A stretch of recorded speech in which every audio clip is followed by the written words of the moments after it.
രാജീവ് ഗാന്ധി സാംസ്കാരിക വേദിയുടെ നേതൃത്വത്തിൽ പരീക്ഷകളിൽ ഉന്നത വിജയം നേടിയ വിദ്യാർത്ഥികളെ ആദരിച്ചു. അനുമോദന ചടങ്ങിന്റെ ഉദ്ഘാടനം തൃശൂർ കോർപ്പറേഷൻ ക്ഷേമകാര്യ standing committee chairperson Shyamala Muraleedharan നിർവഹിച്ചു.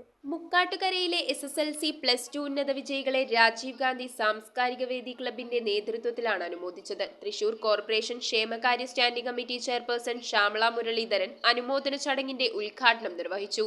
നാളെ നിങ്ങൾ ഏതു നിലയിലെത്തിയാലും നമ്മുടെ മുന്നിൽ വരുന്ന ആളുകളെ പാവങ്ങളോ പണക്കാരോ ആരോ ആയിക്കോട്ടെ ഒന്നും നോക്കാതെ പറ്റാവുന്ന സഹായം ചെയ്തു കൊടുക്കാൻ നല്ല മനസ്സ് നിങ്ങൾക്ക് ഉണ്ടാവണം.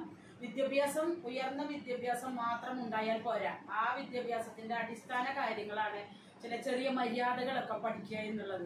ക്ലബ് പ്രസിഡന്റ് CD സെബീഷ് അധ്യക്ഷത വഹിച്ച യോഗത്തിൽ Shaju Chirayath, John C George, Jose Kunnappally, Jenson Jose Kakkassery, Wilbin Wilson, Jose Prakash എന്നിവർ സംസാരിച്ചു. News bureau, Ernakulam. ഫുഡ് കഴിക്കാൻ ഇഷ്ടമില്ലാത്ത മനുഷ്യന്മാരുണ്ടോ? എന്നാൽ നമുക്ക് കുറച്ച് വെറൈറ്റി ഫുഡ് കഴിച്ചാലോ? ഷാക്ക്, ബുസായി ബീഫ്, ഫിറ, കസാവ എന്നിങ്ങനെ 40ഓളം സോൾട്ട് സ്പെഷ്യൽ ഡിഷസ്. മാത്രമല്ല, നാടൻ വേണ്ടവർക്ക് നാടൻ, ചൈനീസ് വേണ്ടവർക്ക് ചൈനീസ്, അറബിക്ക് വേണ്ടവർക്ക് Arabic. Salt restaurant, Thoppumpady and Panampilly Nagar.